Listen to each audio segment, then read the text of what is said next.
Very good morning to all. We started with a very nice note. I hope this two-day program will be a academic feast for all of you. We will start with the first scientific session. The topic is mutant variants of COVID-19 and its impact. Our speaker for this session is Dr. Godfred A. Meneses, Associate Professor of Medical Microbiology and Immunology, RAC College of Medical Sciences, UAE.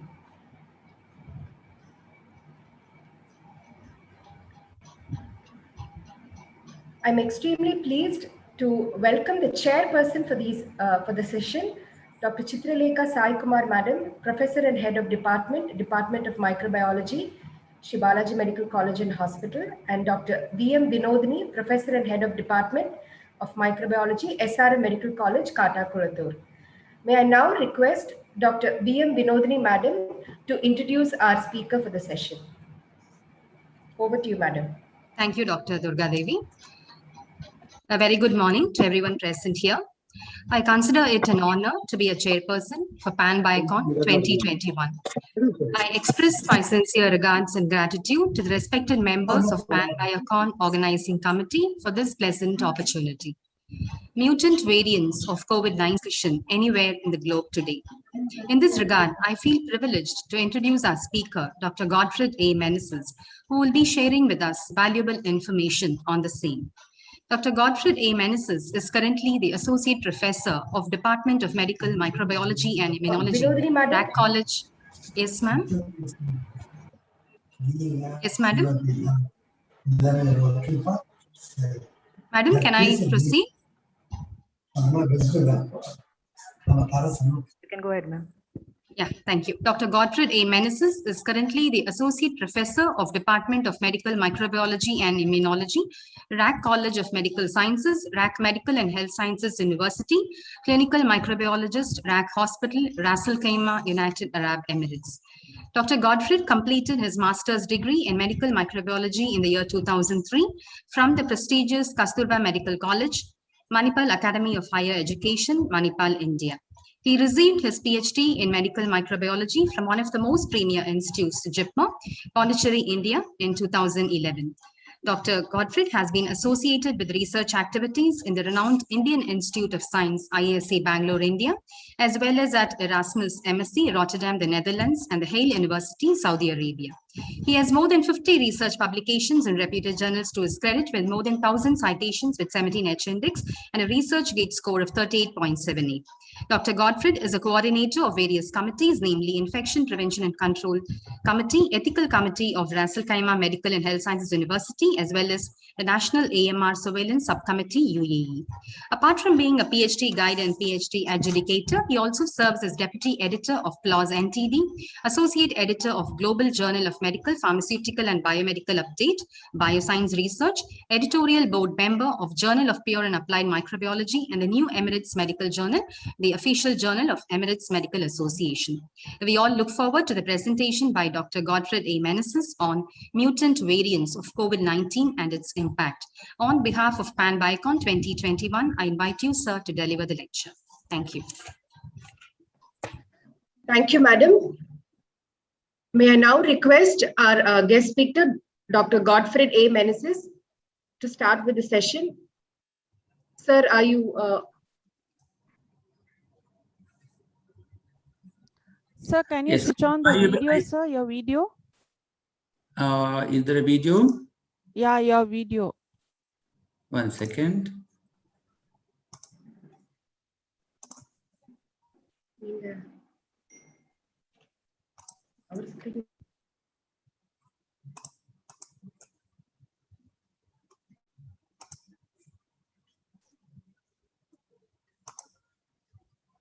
Yeah, so I'm going to share my slide. Are you able to see the slides?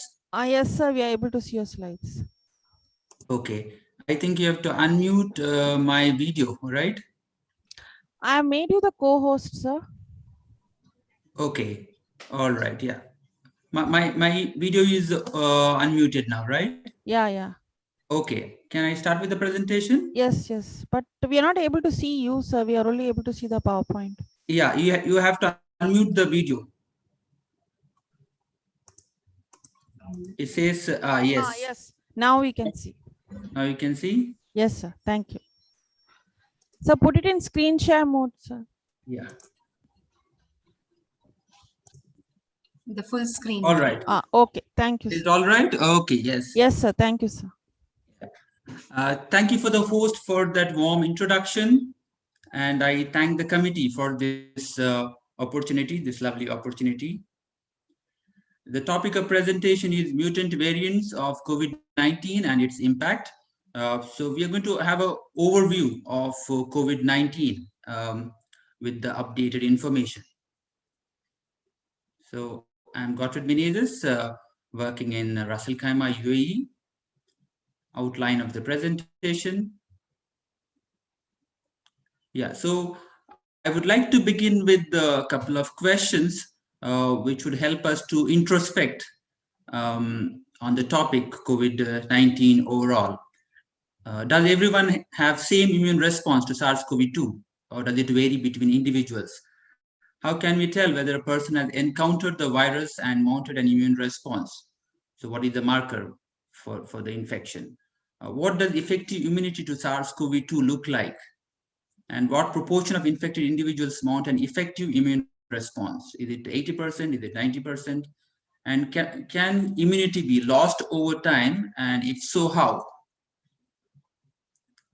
And how long does this immunity last? Is it weeks? Is it a couple of months or years?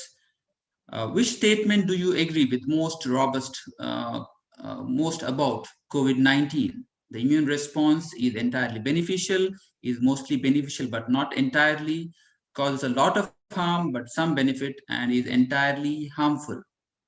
So which one would you go for? Is viral load connected to levels of immunity? So do we see higher viral load in severe subjects? Is it possible to have immunity passports, or is there something like sterilizing immunity? So is there any chance of reinfection or being infected twice or more than twice with SARS-CoV-2? Could there be any cross immunity because of prior exposures to coronaviruses, like cold-causing viruses? How long will immunity provided by vaccination last? And what are the implications if it is not long-lasting?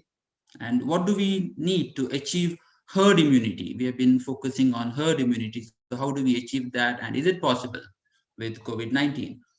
Will the vaccine still work against the new variants of virus? That's a golden question.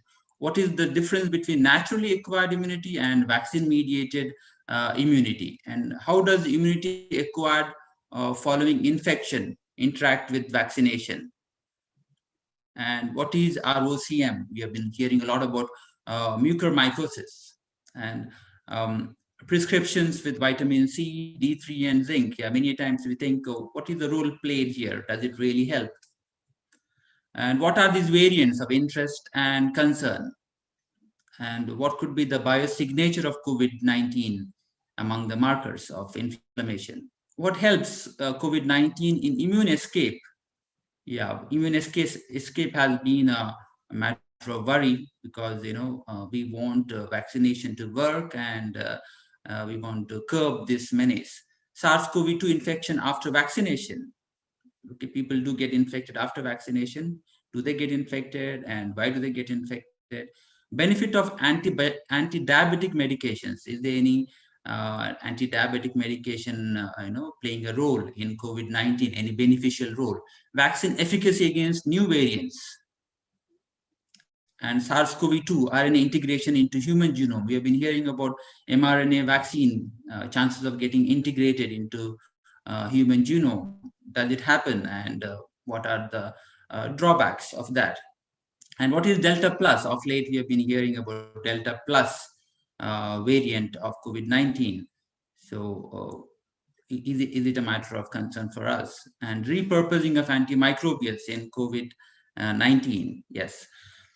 Finally, starting with the introduction, among the coronaviruses, we know that SARS-CoV-2 is highly transmissible, and it has managed to get transmitted between humans very quickly. Yes, we know that COVID-19 is a sort of viral pneumonia caused by SARS-CoV-2, and it has imposed a public health emergency and affected millions of people around the globe. And we know that the single receptor for this virus is ACE2, and viral spike interacts um, with this receptor and gains access into the human cells. And we know that these receptors are present on various organs, and that is responsible for broad expression of ACE2. Um, you know, being responsible for multi-organ injury observed with COVID-19, mainly being associated with ACE2 in different multiple organs. Yes, to begin with, we know that we would prefer to believe that it's a zoonotic infection. There's a talk of man-made virus. We'll keep it aside. We prefer to believe that it's a zoonotic infection. To begin with, the source being bat and transmitted to the intermediate host pangolin, thereafter to humans, and between humans it has been creating a havoc. And we know that presentation, disease duration, and immune response varies in every individual. It doesn't remain the same, okay? So it doesn't have any classical immune response, doesn't have a classical presentation. Yes, so the numbers have been ever increasing. Very difficult to keep a track of these numbers, huge numbers. And if you look at the top 10 countries with the highest number of new cases, now Brazil has taken over last night. India was on top, and USA again enters into the top 10, among the top 10. Yes, but India has been doing quite well. Fortunately, the wave has been declining, and we hope that we are not going to have a third curve, a third wave, or we are going to delay as much as possible, finding our own ways. Yes, in the timeline of COVID-19, we saw that in Feb 2020, we recognized the ACE2 as the receptor, and by end of March, we knew that neutralizing antibodies play a major role, very important role, and also the newer symptoms like loss of taste and smell were recorded, marking neurological symptoms. As I said, the symptoms have been changing over the time because of the mutants, the variation in the strains. And by April, we knew that it is the CRS, cytokine release syndrome, or the cytokine storm, responsible for the immunopathology. And by May, beginning of May, the mRNA vaccine entered into phase 1 or 2, and then we also saw by May, June, that the disease could infect the children as well. Prior to that, it was not so. We thought that the children were spared, but as the variants came up, it was able to overcome the immunity provided by the cold-causing coronavirus, probably.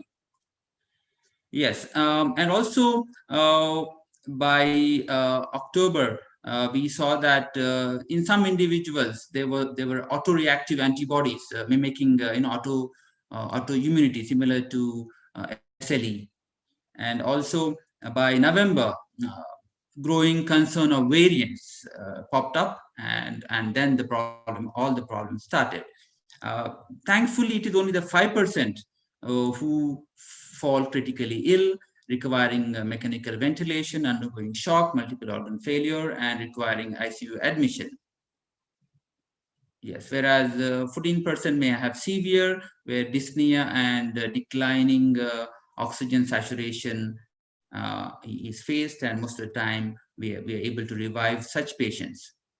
Viral evasion strategies include directly affecting the virus, targeting the virus, or counteracting host restriction factors, and mainly to do with the interfering with the interferon production by hijacking signaling pathways. We know that innate immunity plays a very important role, where interferons produced by infected cells, they directly target the virus, as well as they activate the innate cells. But only problem seems to be a bit of a delay in activating interferons. Okay, and it is dysregulated as well. We also know that endothelial activation marker, von Willebrand factor, is independently correlating with the COVID-19 severity and death. So this is to do with overreactive innate immune response. Coming to humoral, we know that T cells, quickly recognize this virus and replicate immediately. And among the two types of T cells, cytotoxic T cell is able to directly kill the virus, whereas helper T cell is able to stimulate the B cells. B cells give rise to the acute phase antibodies, IgM, followed by IgG later. So it's not the quantity of antibody that matters, it is the quality of antibodies. So when we say quality, it is the neutralizing antibodies which are very important. So after infection, there is every chance that the T and B cells may decline, but memory cells do persist. So that is some kind of a challenge there. And we have seen that the neutralizing antibodies and IgG are associated with the disease severity. They are seen more among the severe subject, and some individuals do not develop a detectable antibody response. It doesn't mean that the antibodies are totally not there, or it doesn't mean that he is not protected. The individual may be protected because of innate immunity and T cells, and antibodies may be of less importance there in that particular individual. Yes, the levels of important neutralizing antibodies appear to be higher in patients who had more severe disease. I'm repeating that. And we have seen that too much of something good could be bad. So neutralizing antibodies are good, but too much of something good could be bad. All right. Yeah. So we are yet to create that link between, to understand more about why neutralizing antibodies persist, or why they are so high in severe disease. Where it should be, protective. Okay. All right. Most antibody tests cannot differentiate between neutralizing and non-neutralizing antibodies. So what we need is a neutralization assay, not ELISA or other antibody detection test, which will just give you a rough idea about the antibodies IgM, IgG, and total antibodies, but not neutralizing antibodies. We have seen that symptoms of coronavirus, to begin with, it was fever, dry cough, and fatigue, but over the time, the newer symptoms get added on because of the variation in the strain. Among the host-derived antibodies, the antibodies are against spike proteins and nucleic capsid proteins. The principle involved varies among the test, and whenever you detect IgM or IgM along with IgG, it reveals active infection. We have seen that in diagnostics, NGS is expensive. It is not that economical, but then NGS is must for detecting the mutations or variations in the strain. Elevated interleukin 6 and procalcitonin is involved, in severe subjects. It is a marker of disease severity, and lymphocytopenia is the best marker. It's a hallmark of laboratory findings in COVID-19. So besides that, we do have other inflammatory markers, but a patient need not have all of these laboratory values to be infected. They may have few or some of these. So that's the reason why we go for multiple markers, not just one marker. Okay. All right. And the changes in the virus sequence can make prior immunity less effective.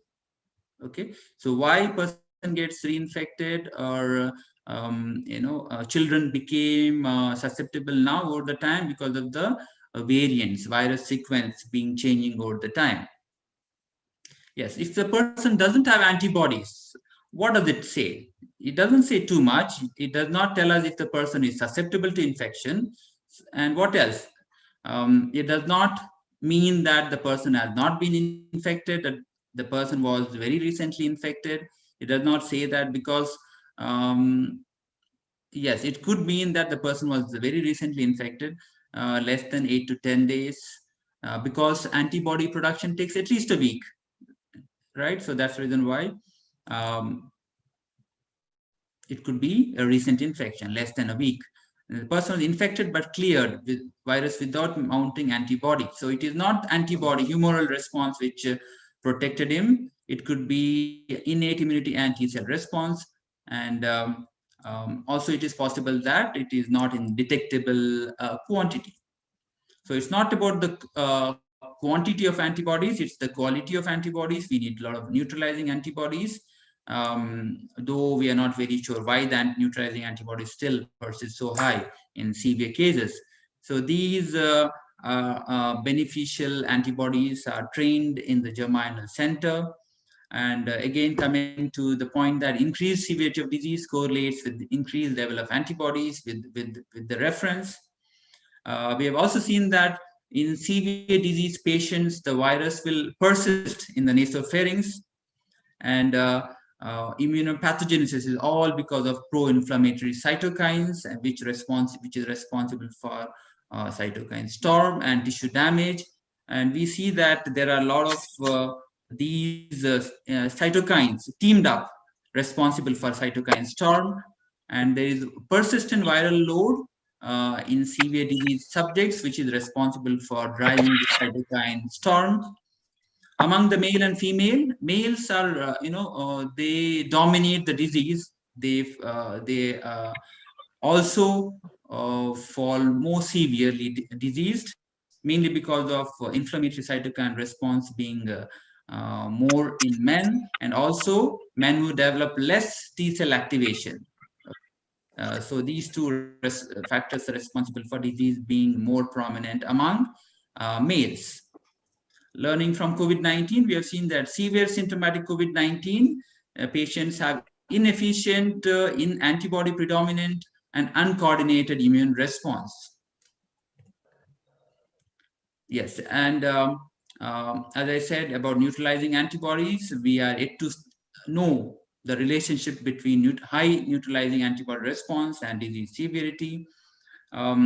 Regarding the memory, it is a very delicate process because there is transcriptional and epigenetic processes involved in memory.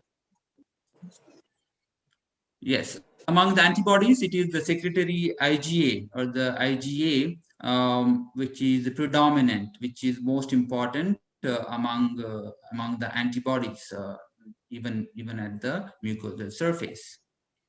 We know that diabetics are vulnerable to infection with the different complications and comorbidities. The good news is that the anti-diabetic medications like metformin may have immune modulation, as well as naturally it will control hyperglycemia, improving the condition of the subject. And the disease is more severe or more commonly seen among aged, the reason being immunosenescence and inflammaging, which is responsible for causing immune dysfunction. So what is cytokine storm? So the students, they always prefer asking this question, can you tell me a bit more about cytokine storm? I'm sure there are a lot of students hearing this presentation. It's a dysregulated, exaggerated production of pro-inflammatory cytokines. It's all because of pro-inflammatory cytokines, leading to different cascade, leading to excessive accumulation of inflammatory cells. There's infiltration in the lungs, pulmonary edema, eventually lung damage, and airway occlusion, potentially resulting in death. Yes, repurposing of drugs, we have seen it's been quite intriguing because we have seen that all sorts of antimicrobials being used for treating COVID-19, which is a viral infection. Yes, hydroxychloroquine is an anti-malarial drug, which was tried because of the previous experience of it being acting on endosomes and elevating the pH. And what else? Then we have ivermectin, which is anti-parasitic drug, and this is also known to have anti-inflammatory. It will act on the interferons, action on the interferons. So interferons are very important in the innate immunity. So these are the various reasons why repurposing of drugs are done, because we already have approved drugs, so we try to use them. Yes, and among the markers of inflammation, we have seen that CRP, LDH, ferritin, D-dimer, interleukin 6 are very important, and this is also responsible for cytokine storm. But the problem seems to be a single biomarker will not be predictive. So that's the reason why we have combination of different markers, which may help in patient stratification as well as may guide patients' tailored therapy. We call it as personalized therapeutics, right? So that helps in personalized therapeutics. And being microbiologist, we don't want to leave alone microbiome. I think the next talk is something related to gut microbiome. Yes, so good microbiome, that is eubiosis, may be one of the factors responsible for lower cytokine storm. Yes, we have seen that vitamin C, D3, and zinc prescribed again and again, right? Yes, so what are the reasons? We'll come to that. And then dampening the storm, what is being very useful, steroids, vitamin C, and anticoagulants. These have been life-saving many a times in very severe hospitalized ICU admitted subjects. Yeah, so it's a very scary picture of anybody being ICU admitted because of COVID-19. Yes, regarding these three micronutrients, they are immunomodulatory and they are barriers on epithelial and endothelial surfaces. Zinc as such is directly antiviral, and it signals interferons, inhibiting activity of ACE2, increasing activity of natural killer cells and helper T cells, whereas vitamin C and vitamin D3 are down regulators of pro-inflammatory cytokines. Yes. Yes, the WHO has named certain strains as variants of among the variants of concern. WHO has labeled some of them as alpha, beta, and gamma, gamma, delta, as these are the names which will not point at certain countries. Instead of saying Indian origin or UK origin or South African origin, it sounds better. We keep those terminologies away. All right. So, what are variants of concern? These are strains or variants which are fitter than the first versions of the virus. So they are more fitter when it comes to maybe infectivity, transmissibility. Whereas various variants of interest is a question mark, where we are still studying. The scientists are still studying about it being whether it's more transmissible or more infectious. Yeah, it's not very clear. Whereas variants of concern are proven to be more infectious, more transmissible, and other factors. Yes, so what is this Delta plus? So Delta plus is a Delta variant with the mutation, specific mutation K417N. K417N is also being seen in beta variant. Which was earlier preferred to be called as South African variant. Yes, so it is known to be responsible for immune evasion property in beta variant. The same mutation has been seen to be helping in immune evasion, and it is known to reduce the effectiveness of monoclonal antibodies. Right, we have been hearing a lot of fancy names for monoclonal antibodies. Yes, so they are maybe helpful in certain regions at the given point of time, but then over the time, because of the variants, it may not be effective anymore. Yes, so as of June 16, we have seen that Delta plus has already spread in different countries, 11 countries, and we hear of late that it is creating havoc in Europe.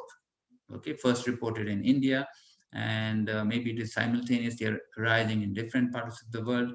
And this Delta plus is a matter of concern for India, because we do not want to see a third wave soon or anytime soon. Hope we will have some measures to curb this Delta plus. Yes, so all viruses undergo mutations. Among the RNA viruses, they are quite unstable. They keep undergoing mutations. So among the mutations, what are the possibilities? Some mutations are deleterious and swiftly purged, so it doesn't make any difference to the virus. Sometimes relatively neutral, doesn't make any expressive changes. Whereas a small proportion will affect functional properties. Okay, that's where it is beneficial for the virus. What it could be, maybe increasing infectivity, disease severity, or helping and interacting with the host immunity. All right. Yes. So why these variants did not arise in the beginning? That's because the virus was undergoing evolutionary changes. There was stasis. There was sort of a stop with the evolution of the virus in the first 11 months. Whereas later on, in the late 2020s, there was in the late 2020 there was beginning of this variation in the strain, undergoing mutation, emergence of sets of mutations, giving rise to variant of concerns. Yeah, so it is mostly in the RBD of the spike protein where it undergoes these mutations. Yeah, SARS-CoV-2 spike glycoprotein is an important target for neutralizing antibodies. So whenever there is mutations in this spike glycoprotein, it may try to overcome neutralizing antibodies. Yes, so we have seen various vaccines starting from Pfizer. We have seen that even all the vaccines have been listed out here. Even Bharat Covaxin has been listed out. It's an inactivated vaccine. Yes. So sequencing of viruses associated with the prolonged infection, in ICU admitted or prolonged infections, always gives us better idea about the mutations. And then we need to have preparations of updated vaccines tailored to emerging antigenic variants that are maximally cross-reactive against all circulating variants. So we need to update our vaccines on a timely basis. Hopefully, the vaccine companies are doing this. And there has been a lot of rapid and open sharing of data of sequences, which is definitely beneficial for rest of the world, wherever people are working on vaccines and other therapeutic options. We have seen that cross-neutralizing activity against a major variant of concern has been observed following vaccination. Okay, so after vaccination, we have seen that it's cross-neutralizing against more than one type of variants of concern. Yes. Pfizer and Oxford, both the vaccine, when it was evaluated, it was seen to be protective after 12 days, preferably mostly after 3 weeks, so not before that. So before that, if you contact an infection, there's every chance that you will be infected. And adverse effects are seen mostly in those who previously had COVID-19. Okay, so adverse effects, but that not usually that severe. It is self-limiting kind of symptoms. And among elderly, reduction of infection rate was lower. Okay, it is less effective in people aged above 55 and with the higher BMI. Yes. So variants of concern is responsible for greater risk because of enhanced transmissibility, severity, immune escape, diagnostic issues, treatment failures, and reduced vaccine efficacy. And also we have seen that if a diagnostic kit is targeting only S gene, spike gene, so that could be misleading because of mutations. And they also pose challenges to any herd immunity approach to managing the epidemic. And also, whenever there is a mutations in the nucleocapsid protein, it may be a challenge for rapid diagnostic tests because they mostly target N protein. Yeah, so some mutations are responsible for enhancing viral infectivity, whereas some will be contributing to immune escape, sometimes the permutation combination. All right, so so recent evidence has shown that certain mutations emerge in existing antibody selection pressure. So it's mainly because of the existing antibody selection pressure. So similarly, bacteria overcoming antibiotics whenever there is a prolonged exposure to antibiotics.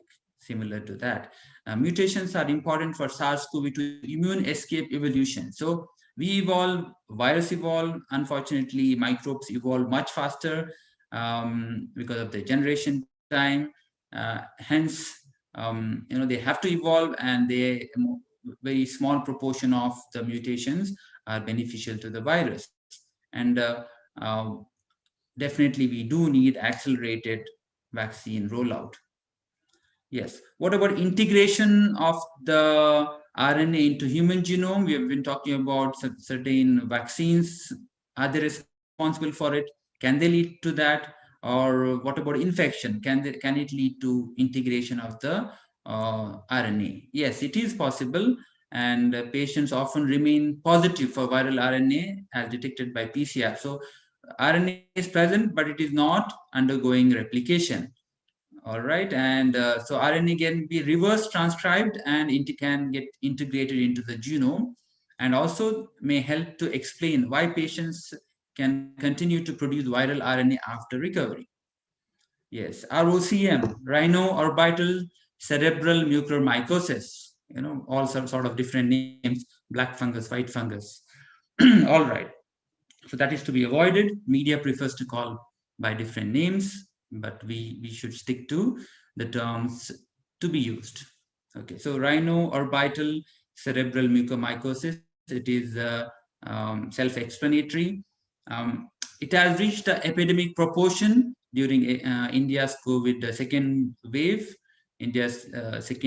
and the main predisposing factors, all of us know that it is steroid and uncontrolled diabetes mellitus. So what is very important, even after discharge of the patient, follow-up beyond recovery is very important, because as such fungal infection takes a little longer time. So maybe a patient gets back home, and then you see these problems associated with mucormycosis. Yeah, so how do we diagnose ROCM? Clinical findings, radiological findings, along with direct microbiological microscopy. Yeah, so we have seen that there is quite a high mortality rate, and it seemed to be 31% associated with COVID-19. Yes, coming to a few answers of questions what we began with. What does effective immunity to SARS-CoV-2 look like? It is mainly the memory B and T cells, which are the good indicator of immunity. And around 90% of recovered patients have detectable immune response, around 90%. That's a good news. And can immunity be lost over time? Yes, it can be lost in the sense that you may not be able to detect the antibodies, but then there is antibody secreting cells, which can be renewed from memory B cell because of help from the memory T cells. How long does this immunity last? As of now, we have seen that it can last for up to 8 months, hopefully for a year, but we do need booster doses every year. Unless, COVID-19 vanishes, and we are hoping for that. Yes, which statement do you agree with most about the COVID-19 immune response is mostly beneficial, but not entirely? Okay, so that's an answer among those options. Is it possible to have immunity passports or sterilizing immunity? We cannot guarantee that, because we could say that it will prevent severe disease, but then it will not prevent person contacting the virus and transmitting it to others. Yes. So how do we establish that there's a reinfection? Is it a persisting virus, viral RNA, or is it because of reinfection? So what do we need to do? We need to collect viral RNA from the first episode as well as the reinfection, and prove that it is a variant, shown to be different variants of the virus. It has to be different variant. Yes. Could there be any cross immunity? Yes, we have seen to begin with.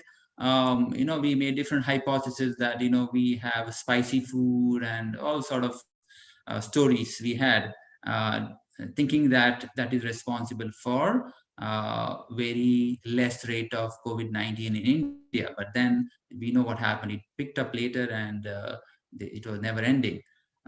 Yes, so to begin with, the rate would have been less because of we know that in India or other Asian countries or tropical countries, we have a lot of these cold causing coronaviruses. So these do give cross protection, cross immunity, okay, cross protective immunity. But over the time, as and when the virus mutated, this immunity is not able to cross protect us anymore. And that's the reason why it is seen among children. The COVID is seen among children as well. Yes, immunity hopefully lasts for at least a year. And so we need to revaccinate people at high risk of severe disease. And yes, so vaccines do need periodic modification. So it would be a great challenge for vaccine industries. What do we need to achieve herd immunity? So what is herd immunity? When transmission of the virus within a population is markedly reduced. Why is it markedly reduced? Due to the high proportion of people who are already immune. Okay, already immune. So is it possible with COVID-19? What are the drawbacks? The drawback is that the vaccine is not able to prevent the disease altogether. Okay, it is able to prevent symptom, but is not able to totally get rid of the infection. People still have infection, though they do not turn severe. Okay, so we should get vaccinated. It does protect from severity of the disease, but then we may still contact infection, and we may transmit the infection to others. So there has to be high uptake of vaccine or widespread natural immunity following infection to achieve herd immunity. Will the vaccine still work against the new variants?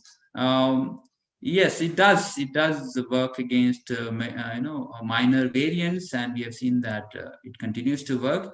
But then we cannot take it for granted. Companies indicate that they have been working on next generation vaccines. Yes. What about immunity acquired following infection? Does it interact with vaccination? Yes, there could be infection following vaccination. So when that happens, it is something good if it is mild and doesn't lead to any kind of severe symptoms. So it does lead to complementary and boosting effect. Yes, take home message. Yes, we know that most people recover from COVID-19. That has been a good news always, and vaccine developers have quite a lot of examples of people recovering. They can study those subjects, even from ICUs, people have recovered. So these vaccine developers need to look at cellular response among these and learn for vaccines or therapeutic approaches. But what seems to be the concern? It is the mutations which are outracing vaccination in several regions, which seems to be a major concern for all of us. And hopefully it should not be like the immunity for coronaviruses, which is more like common cold causing viruses, where we can repeatedly get reinfected because there are different strains, and the immunity is short lasting, maybe for a few months or less than that. So where do we go from here? We need effective COVID-19 vaccines, which is quickly available to the masses, and hopefully one which gives longer immunity. So I will leave you with the beautiful picture of Russell Khema. And it's been a war on the face of common enemy. So it's hats off to all the healthcare workers, for helping us out. And thank you. And I end my presentation here. Thank you, sir. You not only enlightened us on the mutant variants, but also told us about the entire progression of the disease COVID-19 and touched upon the management, treatment, and vaccines. May I now request the chairperson, Dr. Chitralekha Sai Kumar Madam and Dr. Vinodini Madam to give their remarks. May I now call upon Chitralekha Madam to kindly give her remarks. Over to you, Madam. Good morning. Good morning, Dr. Durga. So good morning, Good morning, sir. madam. Very happy to see you. Good after morning, a short ma'am. Good while of morning, ma'am. 2 months of a PhD comprehensive viva. It was very nice. It was very enlightening. It was very enlightening to listen to your lecture, which showed the basic structures and the virus, and about showing the variants and the new virus variants of interest also. So in future, we may be reporting the cases of these virus variants, epsilon, delta, zeta, eta, and theta, and all. But we hope so. We should not get it because our vaccine, how far it's going to protect, we do not know. Still, we are having a problem. No. So thanks a lot, sir. We'll ask the participants if they are having any questions regarding the investigations or regarding the variants. And you said that neutralizing antibodies are more effective, and that should be diagnosed. So the normal test what we do does not indicate the neutralizing antibodies. So it generally gives a level of IgG antibodies. So should we do neutralizing antibodies for all patients, or is it not necessary? Yeah, so unfortunately, neutralization assays are not that economical, and you do need better facilities for that, biosafety containment. Yes, wherever usually it is of research concern, because it does give us idea about if at all the virus is not neutralized, it gives a hint that it could be a newer variant.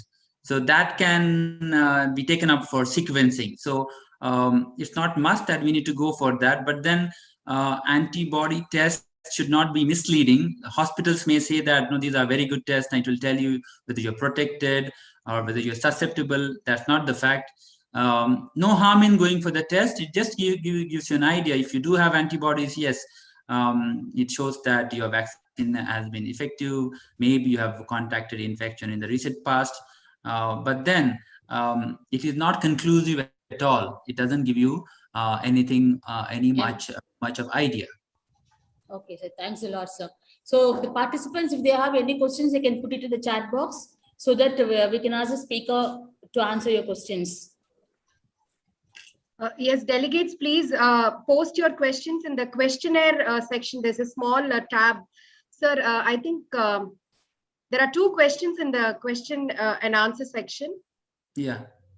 I think you can, I'm able to see the question about K417 yen. So yes, so amino acids are denoted by these alphabets.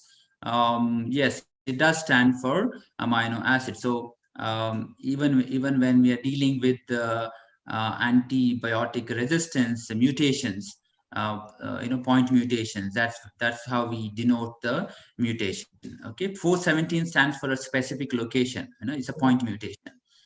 So which amino acid changed into what? So that's what it is denoted when you say K417 yen. Okay, so that was from Hilda, and Suraj has a question. Does herd immunity have a role in protecting population from future variants of COVID? Yes, it's a very good question.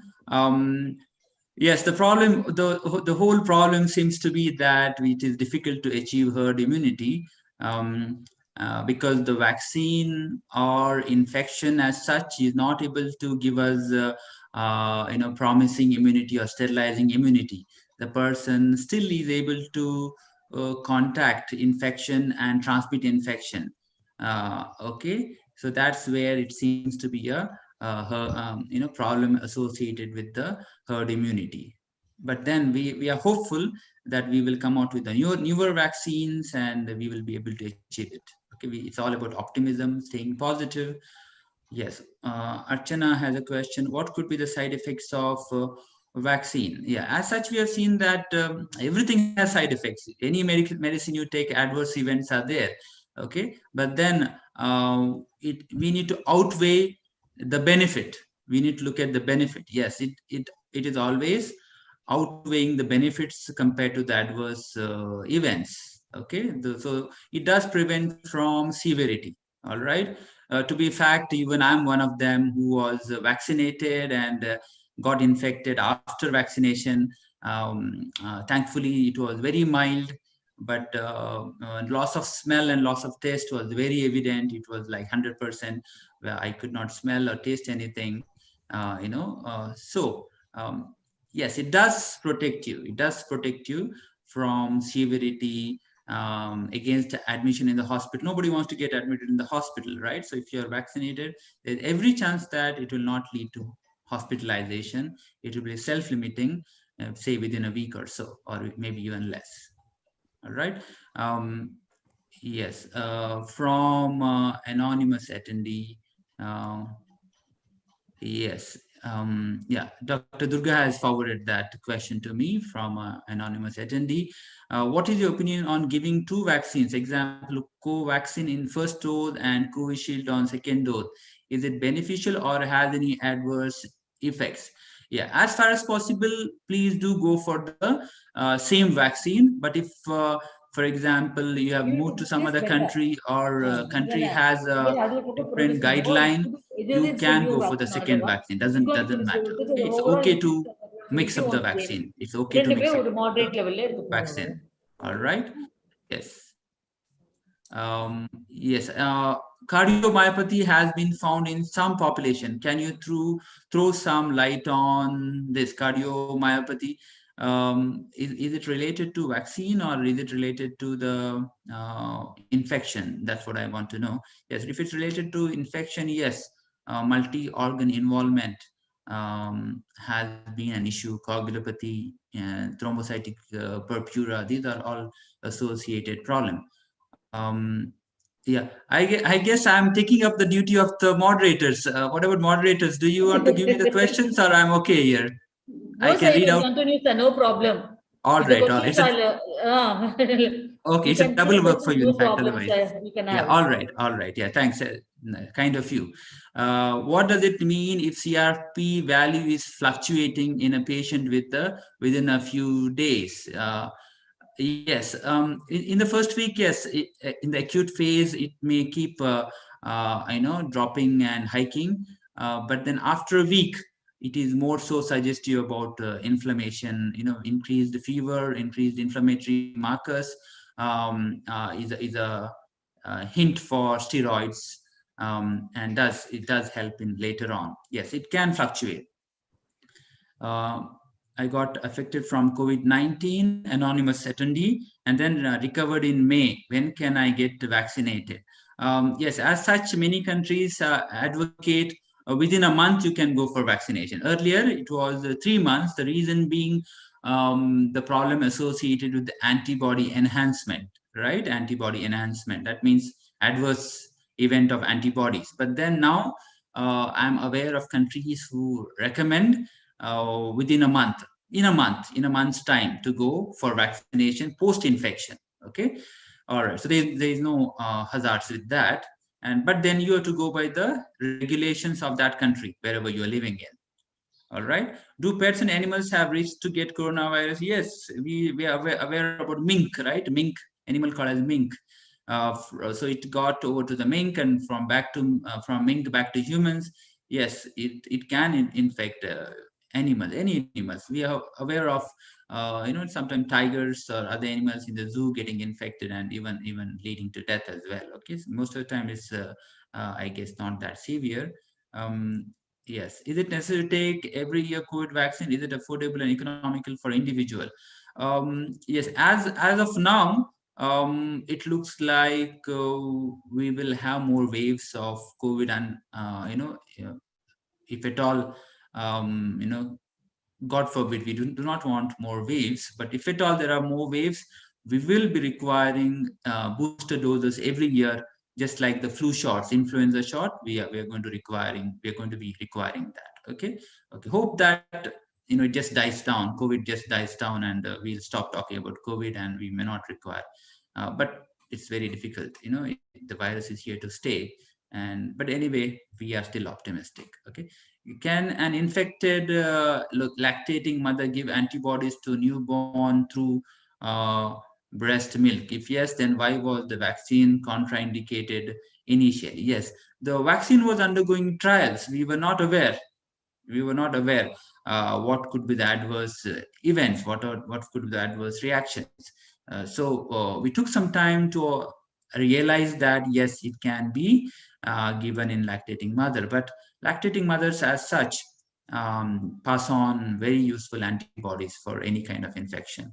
Is vaccine induced COVID disease a possibility? No, maybe very rarely. It's not actually vaccine induced. It could be possible that, as I said, if you contact the virus within 3 weeks post vaccination, you will suffer from COVID. But then it doesn't mean that it was because of vaccine. Okay, yeah. So we need sequencing to establish that it was because of the vaccine. Okay, all right. So vaccine is good. We should promote vaccine. Keep telling everybody that vaccine is protective. It can save life. All right. Yes. The only thing is, yes, RNA vaccines can lead to integration, just like in natural infection, integration of the RNA into the human genome.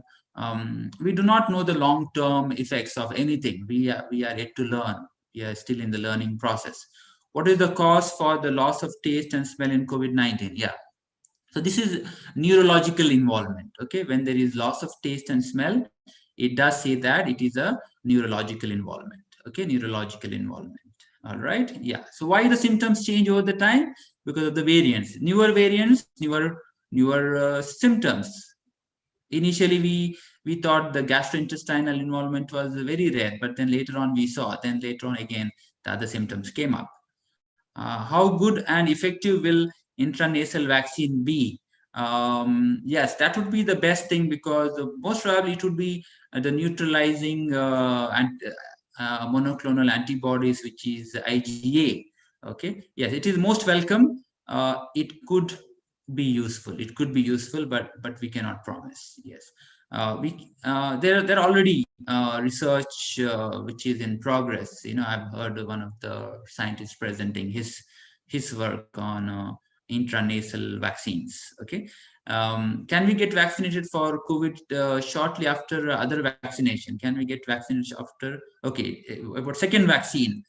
Second vaccine, you have to stick to the guidelines in that country, as well as you need to look at which are those two vaccines. Usually, after a month or so, the second dose, after 1 month or 2 doses, second month, in the second month, the second dose is given. But it depends on country guidelines and which are those two vaccines you are talking about. Why corticosteroids are important predisposing factors? Okay, good question, but not true for COVID-19. Corticosteroids are important predisposing factor for mucormycosis, okay, not for COVID-19. Okay, what steroids do? They suppress the immune system. Okay, steroids suppress the immune system, as simple as that. Okay, and that's when fungal infections. Okay, why it is more prominent in India? Maybe because we have more spores in the air. Even the jackfruit bud, one which turns black, does contain these fungi. So the spores are there in the air, floating in the air, and maybe because of the humid environment, because of the convenient atmosphere, we have more spores of these fungi. Okay, yeah. What about the efficacy of Covishield and versus Covaxin? Okay, fine. So it was a flooding of knowledge for all of us. So I did keep out of vaccines for some time, but then most of the vaccines are quite effective. The efficacy is quite high, say 75, 80, 85%. I'm not very sure. I'm not number friendly. So that's the reason why I will not remember the numbers that much. But then they are all good. Okay, all equally good. Nothing to fear about. Only thing is, if you're having international travel, make sure that your vaccine is approved. Okay, vaccine is approved by WHO. For example, now Covishield is approved for international travel if you have this letter or certificate, whereas Covaxin as of now is not approved, but it will be approved over the time. Nothing to worry about. Okay, all right. Yeah. What can we comment on the multiplication factor of corona? What made it so communicable? Yes. Yes. So it is that affinity towards the ACE2 receptors, right? Yeah, that is the most important factor there. Affinity to the ACE2 receptors. As and when it is undergoing mutation, the affinity is increasing over the time. It is not decreasing if it's a beneficial mutation. Okay. Is pregnant female, okay, is there a different mutant occurring frequently? Is it necessary that we should keep taking different vaccines after a span of 6 to 8 months? No, it is not required after 6 to 8 months. Maybe by next year, we will have guidelines, clear-cut guidelines for booster doses. All right. Yeah, so we need to wait for that. Why third wave is expected to infect children more? Yes, as I told you, it is about the variants. Okay, we have to look at what are those mutations which are making it more infectious or making children more susceptible. As I said, to begin with, children were not at all not at all infected, mainly because they did have mainly from children from tropical countries, they did have cross protection against coronaviruses. We know that, during that season, November, December, or rainy season, we frequently get cold. Okay, so such immunity does help, but we do not know with the future variants.